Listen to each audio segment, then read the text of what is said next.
Hello students, स्वागत है आपका मेरे इस YouTube चैनल में जिसमें मैं मैथमेटिक्स के बहुत सारे वीडियोस अपलोड करता हूं। आज मैं लेकर आया हूं अर्थमेटिक प्रोग्रेशन का सेकंड पार्ट। फर्स्ट पार्ट में मैंने आप लोगों को इंट्रोडक्शन समझाया था, अर्थमेटिक होता क्या है, इसके यूजेस क्या है, डेली लाइफ में हम कहाँ कहाँ इसको देख सकते हैं, इसके बारे में बताया था। आज हम उसी लेक्चर को आगे प्रोसीड करते हैं। अगर आपने पहले लेक्चर को नहीं देखा, बड़ा ही इंपॉर्टेंट लेक्चर है, तो आप मेरे प्लेलिस्ट में जाके चेक कर सकते हैं या फिर डिस्क्रिप्शन में उस वीडियो का लिंक दे दूंगा, आप वहां से भी प्ले करके देख सकते हैं। और जो न्यू कमर्स है अभी तक जिन्होंने हमारे यूट्यूब के चैनल को सब्सक्राइब नहीं किया, प्लीज सब्सक्राइब कर लीजिए ताकि आने वाले वीडियोस के सभी नोटिफिकेशन आपको मिल जाए। करना कुछ नहीं है, सिंपली आपको वीडियो पे जाना है, वहां पे लाल बटन है, उसे दबाना है। अदरवाइज आप राजमन क्लासेस के नाम से भी सर्च कर सकते हैं। तो चलिए स्टार्ट करते हैं आज का सेकंड लेक्चर। आज हम कुछ क्वेश्चन के बारे में डिस्कशन करेंगे, कुछ पहले महत्वपूर्ण क्वेश्चन है उसके बारे में पढ़ेंगे। आज हम एक्सरसाइज 5.1 के बारे में पढ़ेंगे। 5.1 का जो पहला क्वेश्चन है वो है टैक्सी के फेयर से रिलेटेड। मैंने आपको बताया था पहले वीडियो में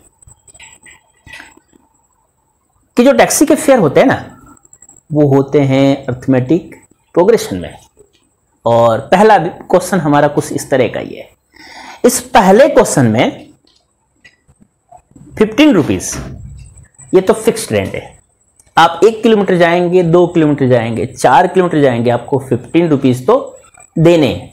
साथ में जब आप डिस्टेंस टेबल करेंगे, उस डिस्टेंस के अकॉर्डिंग, जैसे आपने 2 किलोमीटर डिस्टेंस ट्रेवल किया तो पर किलोमीटर का आपको 8 रुपीज देना है, यानी कि 2 किलोमीटर का आपको 16 रुपीज देना, 3 किलोमीटर का आपको 24 रुपए एडिशनल चार्ज, मतलब आपको रेंट देना। यानी कि दो तरह के यहां पे चार्ज होंगे। एक तो फिक्स चार्ज होगा जो अपन मीटर चार्ज कंसीडर कर सकते हैं टैक्सी के, और दूसरा है वो पर किलोमीटर का चार्ज है। जैसे मान लीजिए आप 1 किलोमीटर गए, स्टार्टिंग में आप फर्स्ट किलोमीटर गए और आपने रुपए दिए कितने, 15 रुपए।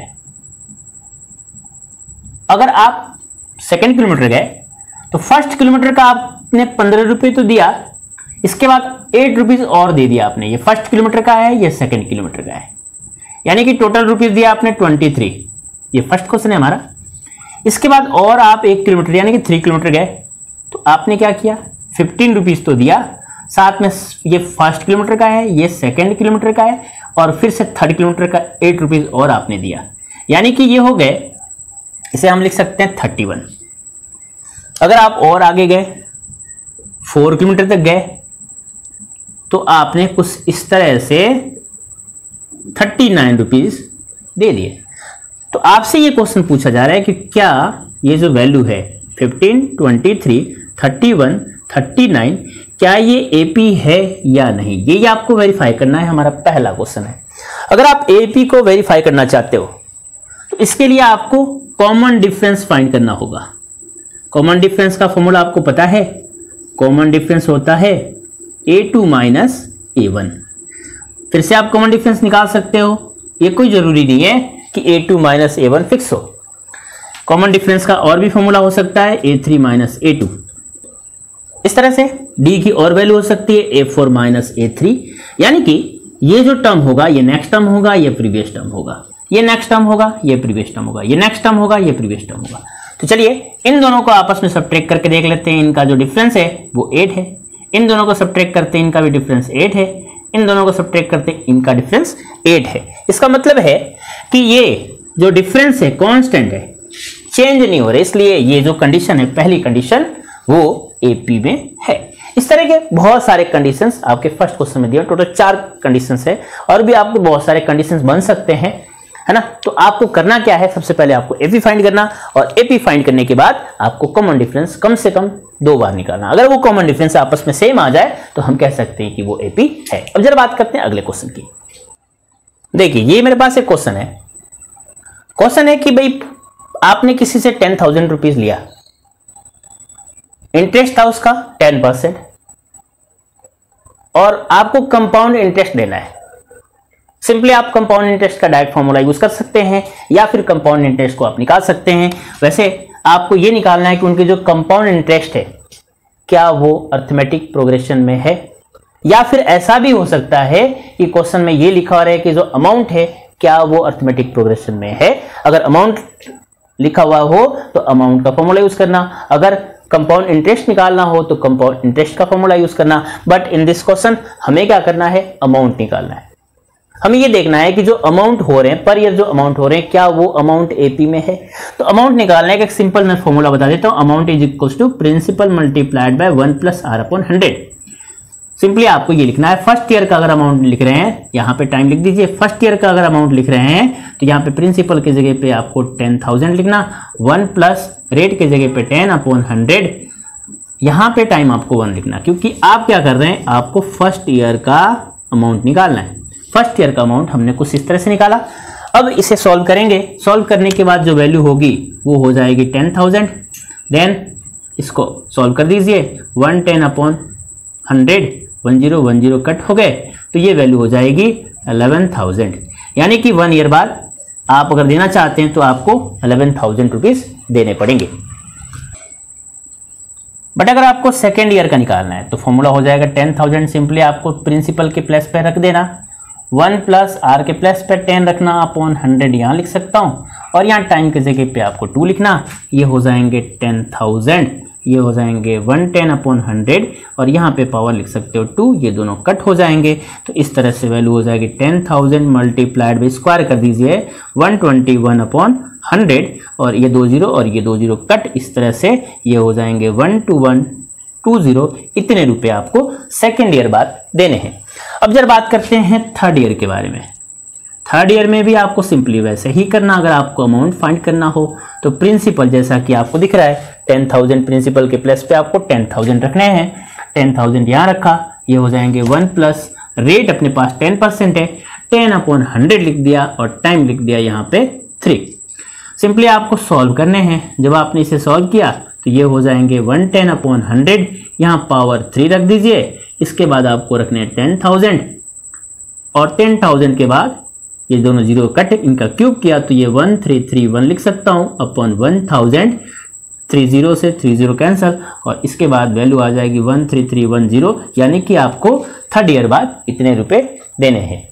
अब अगर मैं एपी लिखने की कोशिश करूं तो मैं एपी को कुछ इस तरह से लिख सकता हूं, पहले ईयर के बाद 11,000 रुपीज हमने दिए, दूसरे ईयर के बाद 12,100 रुपीज है, तीसरे ईयर के बाद 13,310 रुपीज है।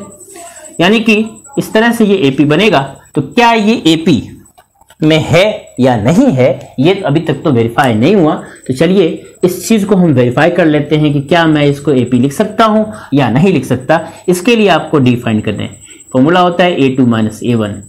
ये जो वैल्यू है इसे हम कहेंगे A1, इसे हम कहेंगे A2, इसे हम कहेंगे A3। तो D की वैल्यू यहाँ पे A2 के प्लेस पे आपको A2 की वैल्यू जो दिख रही है ना, ये वाली वैल्यू रख देनी है। ये रखोगे 12120 माइनस 11,000, और जब आप इसे सब्ट्रैक्ट करेंगे तो यहाँ 100 लिख सकते हैं, एंड देन सब्ट्रैक्ट करने के बाद आप यहाँ 1 लिख सकते हैं, यानी कि 1100। इसके बाद फिर से हम डी निकालते हैं, फिर से, क्योंकि आपको मैंने पहले बता दिया कि डी को कम से कम 2 बार निकालना है। एक बार अगर किसी चीज को प्रूव किया जाए तो वो प्रूव नहीं होता, तो हम क्या करते हैं, अलग अलग सोर्स से प्रूफ को ढूंढते हैं। तो यहाँ पे भी हमारे पास पहला प्रूफ तो ये मिल गया, लेकिन हमें अभी भी सेटिस्फेक्शन नहीं है। हम अभी भी संदेह में है कि हाँ ये एपी है, क्योंकि हमारे पास इससे कंपैरिजन करने के लिए ऐसी कोई क्वांटिटी नहीं है। इसको हम किसके साथ बराबर करके देखें कि एपी है या नहीं, इसलिए हमें दूसरी बार फिर से डी निकालने पड़ेंगे। तो डी की वैल्यू आपको पता है, फॉर्मूला होता है A3 - A2। तो डी की वैल्यू A3 के प्लेस पे आपको रखना है 13310 माइनस आपको रखने हैं 12100। देन आप यहाँ लिख सकते हैं 10, यहाँ पे लिख सकते हैं 2, यहाँ पे लिख सकते हैं 1। तो आपने देखा कि ये जो वैल्यू है और ये जो वैल्यू है, ये दोनों वैल्यू आपस में सेम नहीं है। बट हमारे एनसीईआरटी के टेक्स्ट बुक के अंदर जो सेकंड क्वेश्चन है वो इसके बारे में नहीं कह रहा है, वो कह रहा है कंपाउंड इंटरेस्ट के बारे में। बट अगर क्वेश्चन इस तरह से आ जाए तो कैसे करेंगे, ये मैंने आपको सामने शो कर दिया है। अब मेरे पास जो सेकंड क्वेश्चन है बड़ा इजी क्वेश्चन है। एक एपी दिया हुआ रहेगा और इस एपी में से पूछा जाएगा आपसे कि आपको फर्स्ट टर्म निकालना है। बड़ा सिंपल है, कोई दिक्कत नहीं है। ए की जो वैल्यू है ना वो फर्स्ट टर्म हो जाएगी, सिंपली आपको 3 लिखना है। और डी की वैल्यू मैंने आपको फॉर्मूले बहुत सारे लिखवा दिए। डी की वैल्यू हो जाएगी A2 माइनस A1। ये A1 है, ये वाली वैल्यू A1 है, ये वैल्यू A2 है, यानी कि ये वैल्यू A2 ये वैल्यू A1। सीधे यहाँ पे रख दीजिए 1 माइनस 3, तो डी की वैल्यू हो जाएगी यहाँ पे -2। Is it clear? तो यहाँ से अगर आपसे पूछा जाए कि ए की वैल्यू फाइंड कीजिए, डी की वैल्यू फाइंड कीजिए, तो आप सिंपली कर सकते हैं। यानी कि किसी तरह के क्वेश्चंस में आपको प्रॉब्लम नहीं आनी चाहिए। अगर आपको प्रॉब्लम आ जाए तो हमें कमेंट सेक्शन में लिखें, हम आपकी प्रॉब्लम को सॉल्व करेंगे। अब हम बात करते हैं अगले क्वेश्चन की। अब इस क्वेश्चन में आपको 4 टर्म्स फाइंड करने हैं। इस क्वेश्चन में गिवन है ए की वैल्यू, यानी कि फर्स्ट टर्म गिवन है और साथ में आपके सामने डी की वैल्यू भी गिवन है। अगर आप मान लीजिए ए की वैल्यू गिवन हो, डी की वैल्यू गिवन हो, तो हमारे पास जो टर्म्स होते हैं यानी कि 4 टर्म्स, पहला A1 होगा वो A के इक्वल होगा, A2 होगा वो A प्लस डी के इक्वल होगा। जैसा कि मैंने आपको प्रीवियस वीडियो में बताया हुआ है कि इसका जो नेक्स्ट टर्म होता है ना, इसका जो नेक्स्ट टर्म होता है, इस नेक्स्ट टर्म को फाइंड करने के लिए हमें क्या करना पड़ता है, प्रीवियस टर्म में डी को प्लस कर देना होता है। अगर आपको A3 फाइंड करना है तो इसके प्रीवियस टर्म में यानी कि A प्लस डी में वापस डी प्लस कर दीजिए A प्लस 2D। अगर आपको A4 फाइंड करना है तो A4 को मैं A प्लस इसमें और एक D जो ऐड कर देता हूं या जोड़ देता हूं, तो इस तरह से मेरे पास ये 4 टर्म्स आ जाएंगे। सिंपली आपको वैल्यू, अब आपको सिंपली वैल्यू ही रखनी है। वैल्यू रखने के लिए मुझे यहाँ पे A के प्लेस पे -1 रख दूं, यहाँ पे A के प्लेस पे -1 रख दीजिए, डी के प्लेस पे 1/2 और सिंपली आपको एलसीएम लेना। जब एलसीएम लेंगे तो ये वैल्यू हो जाएगी -1/2। इसके बाद ए के प्लेस पे यहाँ पे -1 लिख दूं, 2 के प्लेस पे 2 रख दीजिए, डी के प्लेस पे 1/2 मल्टीप्लाइड बाय, और ये दोनों वैल्यू कैंसिल, इस तरह से -1 + 1 और इसकी वैल्यू हो जाएगी 0। यहाँ पे ए के प्लेस पे आपको रखने हैं -1 प्लस 3 इंटू डी के प्लेस पे रखने हैं आपको 1/2, और जब आप इसे सॉल्व करेंगे तो -1 + 3/2, और इसे हम कुछ इस तरह से लिख सकते हैं 1/2। तो इस तरह से जो हमारा AP होगा वो होगा -1 -1/2 देन 0, इसके बाद आप लिख सकते हैं 1/2। अब जरा देखिए सेकंड क्वेश्चन में, सिंपली आपको इसमें भी सेम काम करने हैं। A1 के प्लेस पे आपको क्या करना है, A की वैल्यू रखनी है। A1 के प्लेस पे हमने यहाँ A की वैल्यू रख दी और A की वैल्यू आपके पास सामने गिवन है वो रख देंगे। A2 के प्लेस पे आपको A प्लस डी रखने हैं। A3 के प्लेस पे प्रीवियस टर्म में 1 ऐड कर दीजिए 2D। इसके बाद A4 के प्लेस पे आपको A प्लस 3D रखने हैं। यानी कि मुझे अब ये चीज़ें समझ में आ गई कि आप लोगों को बिल्कुल समझ में आ रहा होगा। ये बात मैं कॉन्फिडेंस के साथ कह सकता हूँ कि हाँ ये चीज़ें आपको समझ में आ रही होगी जो भी मैं आपको समझा रहा हूँ। यहाँ पे A के प्लेस पे आपको 0.5 रखने हैं, यहाँ पे A के प्लेस पे 0.5 रख दीजिए एंड D के प्लेस पे आपको -4 रखने हैं। जब आप इसे सब्ट्रैक्ट करेंगे तो -3.5 वैल्यू हो जाएगी। इसके बाद A के प्लेस पे फिर से आपको 0.5 रखने हैं माइनस, क्योंकि ये प्लस है, और देन 2 से मल्टीप्लाई करने -4 को, और ये वैल्यू हो जाएगी 0.5 -8, और इस तरह से ये माइनस के 7.5। अगर आप इसकी वैल्यू निकालना चाहते हैं, इस वाले की वैल्यू निकालने के लिए आपको A प्लस 3 इंटू डी के प्लेस पे -4 रखने हैं। यानी कि A के प्लेस पे तो A की वैल्यू पहले रख दीजिए 0.5, ये हो जाएंगे 0.5 प्लस माइनस यहाँ लिख सकते हो 12, ये हो जाएंगे 11.5। यानी कि इस तरह से जो मेरे पास AP बनेंगे उसे मैं कुछ इस तरह से लिख सकता हूँ। AP हो जाएंगे 0.5 -3.5, इसके बाद -7.5 एंड देन -11.5 लिख सकता हूँ।